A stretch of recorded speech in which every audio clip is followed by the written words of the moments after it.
Gold, trusted gold buyers. మీరు తాకట్టు పెట్టిన బంగారాన్ని విడిపించి ఈ రోజు ఉన్న మార్కెట్ ధరకు కొనబడను.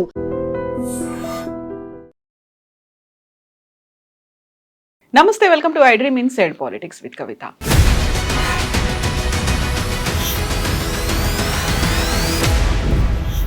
జిహెచ్ఎంసీ 3 కార్పొరేషన్లుగా డివైడ్ అయింది. ఈ నేపథ్యంలోనే రాష్ట్ర సిఎస్ ఒక జీవోని రిలీజ్ చేశారు. జిహెచ్ఎంసీతో పాటుగా మల్కాజ్గిరి, సైబరాబాద్ కార్పొరేషన్లు ఏర్పడ్డాయి. అయితే ఈ కార్పొరేషన్ల విభజన శాస్త్రీయంగా జరగలేదు అనేటువంటి వాదనలతో పాటుగా పాత హైదరాబాద్ ఏదైతే ఉందో అది కేవలం జిహెచ్ఎంసీ పరిధిలోనే ఉంది. దాన్ని ఎందుకు ముట్టుకోలేకపోయారు, దాన్ని ఎందుకు టచ్ చేయట్లేదు, దాన్ని ఎందుకు విడదీయలేదు, అది ఎంఐఎంకి రాసిచ్చారా అనేటువంటి వాదనలు ఎందుకు వినిపిస్తున్నాయి? మనతో పాటుగా ఉన్నారు Congress party legal cell vice chairman Kampelli Udayakanth గారు. హలో అండి ఉదయ్ గారు.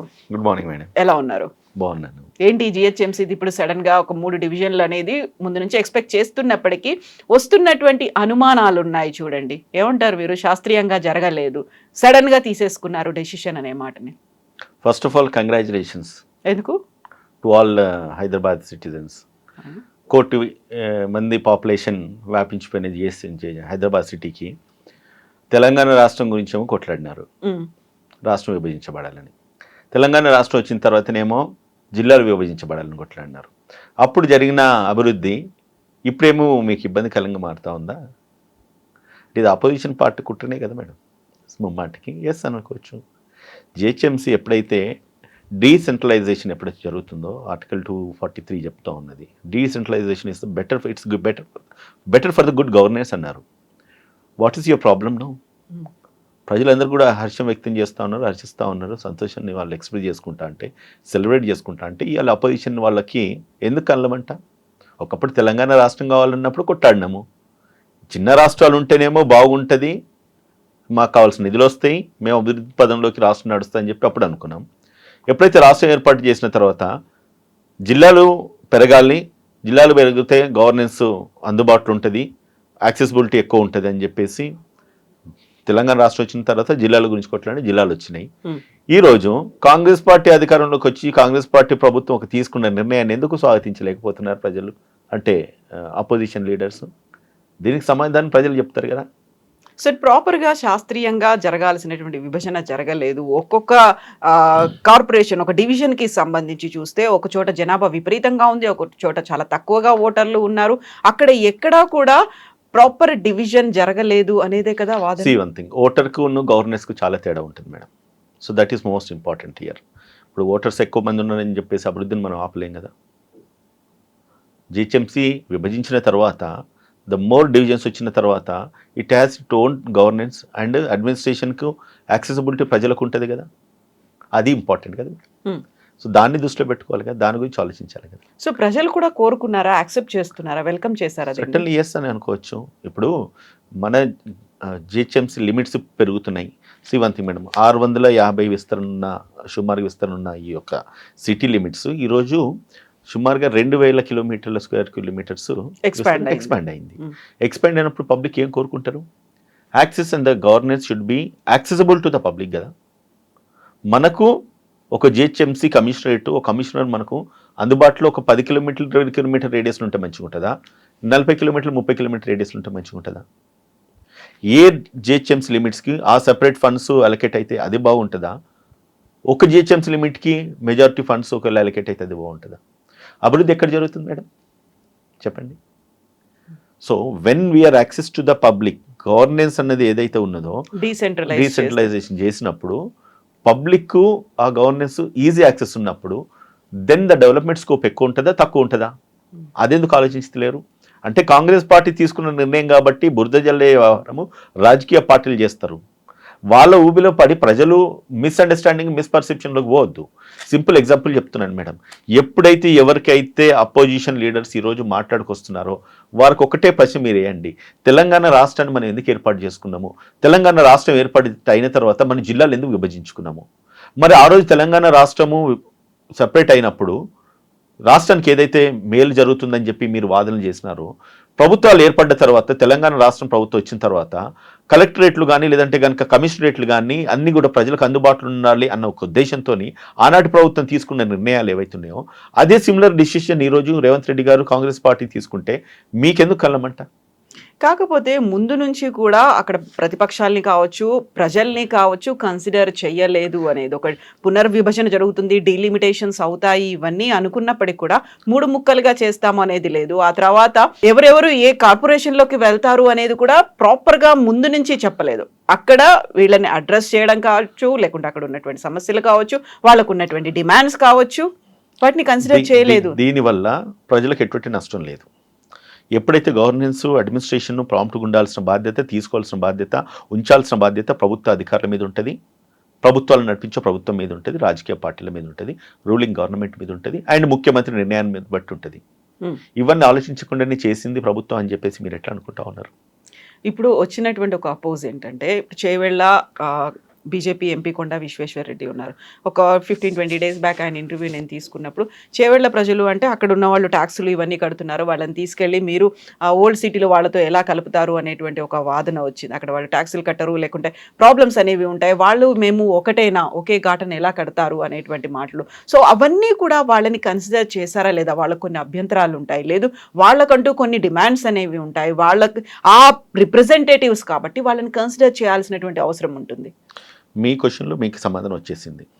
చేవెళ్ళ ఎంపీ కొండ విశ్వేశ్వరరెడ్డి బీజేపీ, నేను మాట్లాడుతున్నది అంతా కూడా అది. మీకు కన్సిడర్ చేయాల్సిన నెసెసిటీ మీకు ఉంటుంది, అది ప్రజల నుంచి రావాల్సిన అవసరం ఉంటుంది. అది గవర్నమెంట్ లీగల్ స్టాట్యూట్స్ మీద ఆధారపడి ఉంటుంది. లీగల్ శాంటిటీ ఉందా లేదనేది దాన్ని ప్రభుత్వంలో తీసుకోవాల్సిన నిర్ణయాన్ని బట్టి ఉంటుంది. నీ వ్యక్తిగత అభిప్రాయాన్ని తీసుకొచ్చి ప్రజల మీద రుద్దేసి అధికార పార్టీ మీద దుమ్మెత్తి పోసిన ఎందుకు? కొండ విశ్వేశ్వరరెడ్డి లాంటి గొప్ప వ్యక్తి ఇటువంటి మాట్లాడము అది కూడా హర్షించాల్సింది కాదు కదా. ప్రజలు కోరుకుంటున్నారు. ఒకటే జిహెచ్ఎంసీ పరిధిలోకి ఒకసారి వచ్చిందంటే ఆబ్వియస్లీ దాని వాల్యూ పెరుగుతుంది, కానీ వాల్యూ డిప్రిషియేషన్ ప్రాసెస్ ఏం కాదు కదా ఇది. కాకపోతే ఉన్నటువంటి ఒక స్వభావం ఏదైతే ఉందో, ఒక నేచర్ అనేది అంటారు కదా, ఆ నియోజకవర్గానికి సంబంధించో లేకుంటే ఆ డివిజన్కి సంబంధించో అదంతా మళ్ళీ పోతుంది కదా అనేటువంటి ఒక సెంటిమెంట్ కనిపిస్తోంది అక్కడ. సేమ్ అంతే మేడం. ఇమోషనల్ అట్రాక్షన్స్ ఏవైతే ఉన్నాయో should not dominate the development, right? ఏదో నేచర్ పోతుంది, ప్రకృతి పోతుంది అన్నదానికంటే కూడా నీకు ఎప్పుడైతే నీ ఒక విలేజో, ఒక గ్రామమో, ఒక గ్రేటర్ హైదరాబాద్ పరిధిలోకి వచ్చినప్పుడు ఆబ్వియస్లీ దాని వాల్యూ పెరుగుతుంది కదా. ఇది ప్రజలకు హర్షిస్తున్నారు కదా మేడం. ఇది మ్యాటర్ ఆఫ్ కామన్ సెన్స్ కదా. అంత పెద్ద వ్యక్తి దీన్ని అపోజ్ చేయడం అనేది ఇట్స్ నాట్ కరెక్ట్. అండ్ నేను ఆయన చెప్పేంత స్థాయి నాకు కాకపోవచ్చు, but you should just think before you make any statement. మన స్టేట్మెంట్ ఒకసారి మాట్లాడుతున్నప్పుడు ప్రజలు నిజంగా ఎంత మట్టుకు దాన్ని హర్షిస్తూ ఉన్నారు, అది ఇంపార్టెంట్ కదా. ఈరోజు ప్రభుత్వం తీసుకున్న నిర్ణయాన్ని ప్రజలందరూ కూడా స్వాగతిస్తూ ఉంటే మీరు ఒక రాంగ్ ఉద్దేశంతో రాంగ్ పోర్ట్రే చేసుకుంటా ప్రజలు మిస్గైడ్ చేస్తున్నట్టే కదా మీ యొక్క ఆలోచనతో. అందులో సికింద్రాబాద్ జిల్లా ఏర్పడాలి, లష్కర్ జిల్లా కావాలి అనేటువంటి ఒక మాట కూడా వినిపించింది. గతంలో సీఎం రేవంత్ రెడ్డి దగ్గర నుంచి ఆయన ఏం చెప్పకపోయినప్పటికీ లీకులు అనేవి వచ్చాయి. హుస్నాబాద్ ఎందుకు, ములుగు ఎందుకు, ఇలాంటి కొన్ని జిల్లాలు కలిపేసేయాలి, 33 జిల్లాలని 25 చేయాలి అన్నప్పుడు కూడా రీసెంట్గా అయితే చెప్పారు జిల్లాలని మేము టచ్ చేయదలుచుకోలేదు, యాజ్ ఇట్ ఈస్గా ఉంటాయి. బట్ లష్కర్ జిల్లాకి సంబంధించి ఆ డిమాండ్ కావచ్చు, వాళ్ళు చేసినటువంటి నిరసనలు కావచ్చు అలాగే ఉన్నాయి కదా, దాన్ని కన్సిడర్ చేయలేదు. సో వన్ థింగ్ ఏంటంటే, ఎనీ టైం పొజిషన్ అపోజిషన్ ఖచ్చితంగా పొలిటిసైజ్ చేయాల్సిన అవసరము రాజకీయ పార్టీలకు ఉంటుంది. కానీ development in terms of government development, when the government is playing the prominent role, it comes under the legal entity.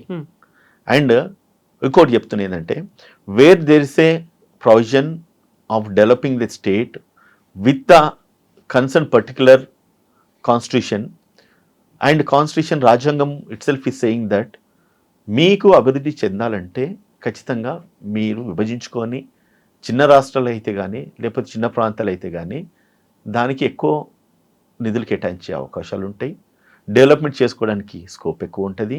And same time ఇది నేను చెప్పడం కాదు, చరిత్ర చెప్తా ఉన్నది. సో దీంట్లో భాగంగా మనం తీసుకున్న ప్రతి నిర్ణయాన్ని అధికార పార్టీ ఏదైతే ఉన్నదో దానికి వ్యతిరేకంగా అపోజిషను దుమ్మెత్తిపోయడం అనేది ఇది ఎప్పటి నుంచో కొనసాగుతున్న ఇదం. అది ఈరోజు కాంగ్రెస్ పార్టీయా లేదంటే బీఆర్ఎస్ పార్టీయా లేకపోతే నాడు కాంగ్రెస్ పార్టీ అపోజ్ చేసింది అన్నది కాదు.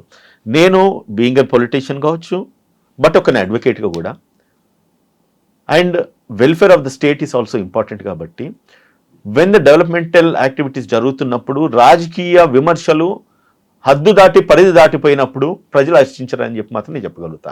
అది ఏ పొలిటికల్ పార్టీ అయినా కావచ్చు. నాడు సికింద్రాబాద్ను విభజించాలా, లేదంటే కనుక హైదరాబాద్ను జిహెచ్ఎంసీ పరిధిని మనము అక్కడికే కట్టేలు చేయాలా అనే దానికంటే కూడా డెవలప్మెంట్ స్కోప్కి వచ్చినప్పుడు, ప్రజల సంక్షేమానికి వచ్చినప్పుడు, ప్రజలకు కావాల్సిన నిధులు సక్రమంగా అందాలి అనుకున్నప్పుడు ఫండ్స్ గ్రాంట్ అయితేనే కదా డెవలప్మెంట్ అయ్యేది. అది ఏ పరిధికి ఎంత గ్రాంట్ చేయాలన్నది బాధ్యత ప్రభుత్వం తీసుకుంటుంది.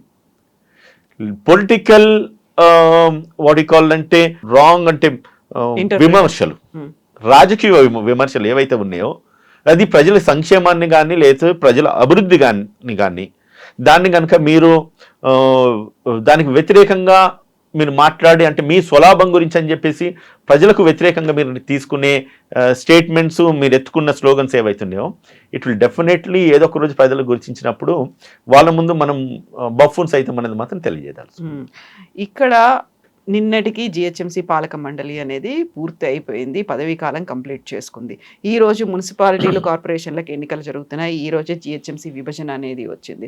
సో ఈ రోజు జరిగేటువంటి ఎన్నికల రిజల్ట్స్ నేపథ్యంలోనే జిహెచ్ఎంసీ ఎన్నికలు అనేవి జరుగుతాయి అనేది అది నిజమేనా, లేకపోతే అబ్వియస్లీ పొలిటికల్ కుట్రలు ఏవైతున్నాయో చేయాల్సిన అవసరం ఉంటుంది కదా. రాజకీయ పార్టీలు ఏం చేస్తారు, బేసింగ్ ఆన్ ద సిచ్యుయేషన్కి అకార్డింగ్లీ రియాక్ట్ అవుతారు. అండ్ కామన్ మ్యాన్ దగ్గరికి మన మైకులు పోవు కదా, మన మైకులు మన ఇంటర్వ్యూలు ఎప్పుడు కూడా రాజకీయ పొలిటికల్ లీడర్స్ మీదనే. కాకపోతే రాజకీయ పార్టీలేమో మాకు ఎలాంటి రిజల్ట్ వస్తుందో, మాకు అనుకూలంగా ఉందా లేదా అనే దాని మీద డెసిషన్స్ తీసుకుంటాయి అనేది కదా. See every party has its own stand, but nothing can go beyond the law. ఒకటి ఈరోజు తీసుకున్న నిర్ణయం ఏదైతుందో లీగల్ స్టాట్యూట్ని బైపాస్ చేసి అయితే పోలే. And every party has its own stand. ఏదైతే నేను చెప్తున్నాను, పార్టీ తీసుకున్న నిర్ణయాన్ని ఇంప్లిమెంట్ చేయాల్సిన టైం వచ్చినప్పుడు ఇంప్లిమెంట్ చేస్తాము. అంటే వాళ్ళు చేసినప్పుడు ఏమో తప్పు పట్టద్దు, మనం చేసినప్పుడేమో తప్పు పడతాము. ఎంత మటుకు సబబ్ అది. ఇప్పుడు ప్రజాస్వామ్యంలో ప్రజాస్వామ్యబద్ధంగా మనకు ఎన్నుకోబడ్డప్పుడు ప్రజాస్వామ్యబద్ధంగా ప్రజల కోసం నిర్ణయాలు తీసుకోవాల్సిన ప్రాపర్ డెసిషన్స్ తీసుకోవాల్సిన బాధ్యత ప్రభుత్వాల మీద ఉంటుంది. Whether it is on day of the election are before the day of election, it doesn't matter, but the decision is taken for the welfare of the state. Elections ఎప్పుడు ఉంటాయి, ప్రభుత్వం నిర్ణయిస్తుంది. అది ఇక్కడ నేను కూర్చొని నిర్ణయించింది కాదు కదా. ఓకే, అంటే ఈ రోజు ఎలక్షన్స్ అవుతున్నాయి, 13th రిజల్ట్స్ వస్తాయి కాబట్టి 13th అనుకూలంగా రిజల్ట్ వచ్చింది అనుకుంటే ఇమ్మీడియట్ గా జిహెచ్ఎంసీ ఎలక్షన్స్ పెడుతుంది కాంగ్రెస్ ప్రభుత్వం, లేకపోతే దాన్ని డిలే చేస్తుంది అనేది. ఒకటి చూడండి, ఎప్పుడైతే ప్రభుత్వం ఏర్పడిన తర్వాత majority of the public minds ruling party మీద ఇంక్లైన్ అయి ఉంటుంది. అది చరిత్ర చెప్తే నేను చెప్పేది కాదు. ఈ రోజు తీసుకున్న నిర్ణయాన్ని రేపేదో ఈ రోజు తీసుకున్న నిర్ణయాన్ని 2 ఏళ్ల క్రితం వచ్చిన కాంగ్రెస్ పార్టీ ప్రభుత్వాన్ని ఈ రోజు సూపర్ సీడ్ చేస్తుందా, ఈ రోజు ఫోర్ఫీట్ చేస్తుందా అనేది కాదు. ఇక్కడ public will definitely has their own vision. వాళ్ళ మైండ్, వాళ్ళ అబ్జర్వేషన్స్ వాళ్ళకు ఉంటాయి. ఏ టైంకు ఏ ప్రభుత్వాలు ఏం చేసినా అనేది వాళ్ళకి తెలుసు. గడిచిన 10 ఏళ్ల క్రితము తెలంగాణ బైఫర్కేట్ కాకముందు కాంగ్రెస్ పార్టీ పాలన ఎట్లుండే తెలుసు, తెలంగాణ వచ్చిన తర్వాత బీఆర్ఎస్ పార్టీ ఎట్లా ఉన్నది తెలుసు. ఈ 2 సంవత్సరాల్లోనే అద్భుతాలు జరిగిపోవాలని చెప్పేసి ఎక్స్పెక్ట్ చేసి లేకపోతే పబ్లిక్ మైండ్స్ను ప్రొవోక్ చేస్తున్న ఈ రాజకీయ నాయకుల యొక్క ఉద్దేశాలు దురుద్దేశాలు కూడా ప్రజలు గమనిస్తూ ఉన్నారు. మనకి ఇచ్చింది 2 సంవత్సరాల సమయం. తెలంగాణ రాష్ట్రం ఏర్పాటు అయిన తర్వాత తెలంగాణ రాష్ట్రము సప్రెస్ అంటే డెఫిసిట్లో ఉన్న బడ్జెట్ని లాక్కొస్తున్న ప్రయత్నము ఈరోజు కాంగ్రెస్ పార్టీ చేస్తూ ఉంది, ముఖ్యమంత్రి గారు రేవంత్ రెడ్డి గారు చేస్తూ ఉన్నారు. సో ఇప్పుడు ఉన్న ఇప్పుడు తీసుకున్న నిర్ణయాలు రేపు అభివృద్ధి పదంలోకి వస్తుందా, ఇది ఒక ఓట్ బ్యాంక్ని ఇన్ఫ్లుయెన్స్ చేస్తుందా అంటే గడిచిన 9 సంవత్సరాలు గడిచిన 2 సంవత్సరాలు పబ్లిక్ ఏం పిచ్చోళ్ళు కాదు కదా. They has their own observations. And ఇంకొకటి పబ్లిక్ ఆలోచన, వాళ్ళు ఖచ్చితంగా ఒక పార్టీ మారంగానే వాళ్ళకి సమయం ఇస్తారు, సమయం ఇచ్చిన తర్వాత అవకాశం ఇస్తారు. ఇక్కడ కాకపోతే మరో చోట కాకపోతే ఇంకో చోట ఖచ్చితంగా అవకాశం ఇస్తారు. జిహెచ్ఎంసీకి ఎలక్షన్స్ ఈ మధ్య వచ్చినాయి కాదు, రాష్ట్ర ప్రభుత్వం లాస్ట్ ప్రభుత్వంలో వచ్చినాయి. ఇప్పుడు మార్పు కోరుకుంటా ఉన్నారు. ఇప్పుడు జరుగుతున్న అభివృద్ధి ఏదైతే ఉన్నదో గమనిస్తూ ఉన్నారు. ప్రజలు న్యాయ నిర్ణేతలు మేడం, దానికి నేను మీరు ఎవరు కూడా అతిథులం కాము. When the decision has to be taken by the public, thumping మెజారిటీతో వాళ్ళు కొలాప్స్ చేయాలని చేస్తారు, ఎత్తాలని ఎత్తుతారు. అది సమస్య కాదు. ఈరోజు 100 సీట్లకు నేను తగ్గనని చెప్పి అన్న బీఆర్ఎస్ 40 సీట్లు కూడా మించిపోలే. వాళ్ళ 10 మందిని మీ దగ్గరికి అప్కి తీసేస్తున్నారు. బాద్ 400 పార్ అన్న బీజేపీ ప్రభుత్వము 250 సుమారుగా సీట్లు కూడా అందుకోలేని పరిస్థితి ఏర్పడ్డది. ఎప్పుడు కూడా నేను ఒకటి చెప్తా, ప్రజలను మనం అనుకుంటాం పిచ్చోళ్ళని చేస్తున్నామని చెప్పి, never is that is right. ప్రజలు తెలుసుకుంటే దేన్నన్నా ఎక్కడికన్నా లాగొడుతుంది. బండ్లు ఓడలైతే ఓళ్ళు బండ్లు అవుతాయి. ఇది చరిత్ర చెప్తా ఉన్నది. సో పబ్లిక్ మైండ్స్ని మనం అండర్ ఎస్టిమేట్ చేసేసి ఈరోజు ఏదో జిహెచ్ఎంసీని మనం డివైడ్ చేయగానే వాళ్ళు మనకు ఓట్లు వేసేస్తారు, మేము ఏదో ఇది చేస్తాము అని చెప్పి ఈవెన్ మా పార్టీ అనుకున్నా కూడా అది అహంకారం అవుతుంది. వెల్ఫేర్ డెవలప్మెంట్ అన్నది ఈక్వల్గా ప్రపోర్షనేట్గా జరగాలి, సమయానుకూలంగా జరగాలి. అండ్ ఈరోజు తీసుకునే నిర్ణయం ఏదైతే ఉన్నదో అది స్టేట్ అభివృద్ధి గురించి. అంటే if you speak about the Delhi కావచ్చు, బెంగళూరు కావచ్చు, లేదంటే చెన్నై కావచ్చు, they have been divided right. అటుంటప్పుడు మన రాష్ట్రాన్ని, మన జిహెచ్ఎంసీ పరిధిని డివైడ్ చేయడంలో there is nothing wrong and it's డెవలప్మెంటల్కి ఇట్స్ నాంది అవుతుంది. ఓర్చుకొని కళ్ళు ఎన్నో మాట్లాడతాయి దాని గురించి అని చెప్పేసి మనం కన్సిడరేషన్ తీసుకోవద్దు. Think logically, apply your mind. ఏం జరుగుతుందో ఆలోచించండి. మన జియోగ్రాఫికల్గా అది మారంగానే నీకు వాల్యూ పెరిగింది కదా, ల్యాండ్ వాల్యూస్, మన ప్రాపర్టీ వాల్యూస్ ఏం తగ్గలేదు. మేబీ ట్యాక్సెస్ పెరుగుతుంది, ఒకవేళ పెరిగినా కూడా that is for the welfare and the development of the స్టేట్కే వాడుతాం, కానీ నీకు వచ్చిన ట్యాక్స్ నా జేబులో పెట్టుకోవడానికి కాదు కదా. రేపు అభివృద్ధి చేయాలి, లేకపోతే రోడ్లు కట్టాలి, లేకపోతే లైట్ వేయాలి, లేకపోతే డ్రైనేజ్ ఎస్టాబ్లిష్ కావాలి, ఇవన్నీ కావాలంటే దానికి సపరేట్ ఫండ్స్ అలొకేట్ చేయాల్సిన బాధ్యత కూడా ప్రభుత్వం మీద. అది కూడా ఒక వన్ సార్ట్ ఆఫ్ బర్డనే కదా. దానికి కూడా ప్రభుత్వాలు డిసైడ్ అయ్యేసి ప్రజల సంక్షేమం, అభివృద్ధి మా లక్ష్యం అని చెప్పేసి ముఖ్యమంత్రి గారు రేవంత్ రెడ్డి గారు తీసుకున్న నిర్ణయాన్ని మన అందరం కూడా స్వాగతించాలి, యాక్సెప్ట్ చేయాలి. అపోజిషన్ పార్టీలు మేబీ చేయొచ్చు, కానీ మీరు ఎప్పుడైతే ఒప్పును తప్పని చిత్రీకరిస్తున్నారో ప్రజలు పిచ్చోళ్ళు అయ్యేసి నిర్ణయాలు తీసుకోరు కదా. ఇప్పుడు రేపు రానున్న ఎలక్షన్స్ రిజల్ట్ కూడా చెప్తుంది, ఈరోజు జరుగుతున్న ఎలక్షన్స్ రిజల్ట్ కూడా చెప్తా ఉన్నది. అండ్ పబ్లిక్లో ఎట్లయితే ఇప్పుడు మార్పులు వస్తున్నాయో వాళ్ళ వ్యూ, వాళ్ళ విజన్ ఎట్లయితే కాంగ్రెస్ పార్టీ వైపు ఇంక్లైన్ అవుతుంది మనం అందరూ చూస్తూ ఉన్నాం. ఈరోజు 11 తారీఖు ఫిబ్రవరి, ఈరోజు జరుగుతున్న మున్సిపల్ ఎలక్షన్స్ రిజల్ట్ చెప్పబోతుంది. అండ్ రేపు జిహెచ్ఎంసీకి రాబోయే ఎన్నికల రిజల్ట్ కూడా అప్రోప్రియట్ రిజల్ట్ పబ్లిక్ థంబింగ్ మెజారిటీ మళ్ళీ కాంగ్రెస్ పార్టీకి ఇవ్వబోతున్నారు madam. Yes, and we will wait and see. Thank you so much. Thank you. And for more videos, Please subscribe to iDream. Please subscribe to iDream. Please subscribe iDream. And please subscribe to iDream. For more videos, subscribe to iDream. please like, share and subscribe to the channel. Congratulations, iDream. Subscribe to iDream. Subscribe to iDream. So subscribe to iDream Media. iDream team అందరికి huge congratulations. Please subscribe iDream Media. Please subscribe to iDream. Subscribe iDream. Please subscribe to iDream. iDream అంటే నా కళల ఛానల్ను subscribe చేసుకున్న నోరు తిరుగుతలేదు, మీరైతే గంట గుర్తు కొట్టండి. For more such videos, please subscribe to iDream. Subscribe to iDream. Please subscribe to iDream. Please subscribe iDream Media. Please do subscribe to iDream. Please subscribe to iDream Media. For best entertainment and information, please subscribe iDream. And don't forget to subscribe to iDream.